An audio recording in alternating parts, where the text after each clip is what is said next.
Liberalisme. Mennesket er selvstændigt, stærkt og fornuftigt og har nogle ukrænkelige rettigheder, som giver retten til liv, ejendom og mest mulig frihed. Samfundet er kun oprettet af praktiske grunde. Dette kaldes mekanisk samfundsopfattelse. Staten består af politi, militær og domstole. Statens opgave er at sikre borgernes frihed ikke krænkes. Derfor er staten lille og overlader det mest muligt til borgerne og det frie marked. Konservatisme mener, at ideologi er noget bras, og vil ikke tro på den abstrakte idé om samfundet og mennesket. De mener heller ikke selv din ideologi, men de tror på Gud, konge og fædreland.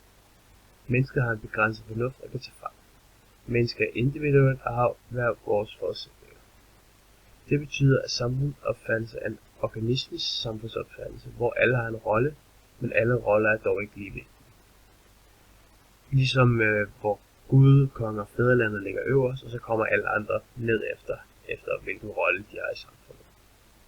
Staten er afgrænset og lader visse problemer blive løst der, hvor de skal løses. Familier skal selv kunne løse deres interne problemer, mens virksomheder skal kunne løse deres egne.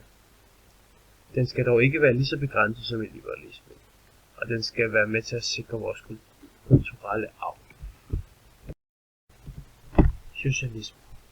Mennesker er socialt menneske, som er hårdt arbejdende og har brug for at være en del af et fællesskab. Det betyder, at man kommer til at leve den opfattelse, at arbejdet bliver sat højt, og der kommer til at være den her kamp mellem arbejdsgiver og lønmodtagere, og på grund af det store sammenhold vil der blive dannet fagforeninger. I starten vil staten være stor og skal købe virksomhederne. Til sidst, når staten ejer alle virksomhederne, vil det betyde, at arbejderne selv styrer virksomhederne, og staten vil skrumpe ind.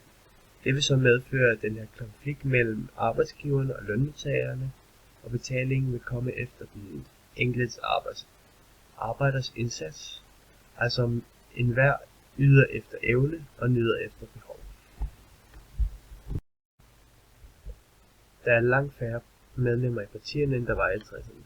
Så man kan se her for eksempel Socialdemokratiet, at der var i 60'erne 259.000 medlemmer, hvor der nu i 2013 kun er 39.000. Dette skyldes, at vælgerne begynder at vælge efter issue voting, hvor i gamle dage man valgte efter class voting. Issue voting vil sige, at den enkelte kigger på alle partiernes holdninger, og så sammenligner dem med ens egne holdninger, og så stemmer efter det parti, der passer bedst til ens egne holdninger. Class voting var noget, der blev brugt meget i gamle dage, hvor man stemmer efter hvilken klasse man hører til. Altså for eksempel arbejderklassen stemmer så på et arbejderparti. Det er politisk kompas. Som man kan se, her ligger der forskellige partier rundt omkring på kompassen. Her er der en aktie med fordelingspolitik, og her er en aktie med værdipolitik. Som man kan se, her ligger DF for eksempel, som har en meget stram udlændingepolitik, derfor ligger de meget op mod højere værdipolitik. Men har egentlig en rimelig rød fordelingspolitik, derfor ligger de sådan rimelig i midten. Lige nu er der ikke rigtig noget parti, som har en meget stram udlændingepolitik, og samtidig har en meget højere orienteret fordelingspolitik. Det er der så kommet nu med den nye borgerlige, som jeg vil tale om lige om lidt.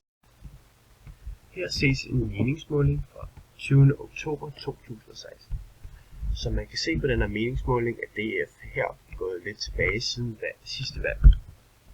Det her kan skyldes en uoverensstemmelse af deres kommunitet, det vil sige, at vælgerne ikke rigtig tror på DF længere, på grund af at der lige har været en sag om, de muligvis har misbrugt EU-støtten. Det kan være en af grundene til DF er gået tilbage. En anden grund kan være på grund af det her nye parti, Nye Borgerlige, som man kan se hernede, som har fået 2,7% af stemmerne. Af stikprøvestemmerne. De har en virkelig stram indvandrerpolitik og er økonomisk meget liberalistiske.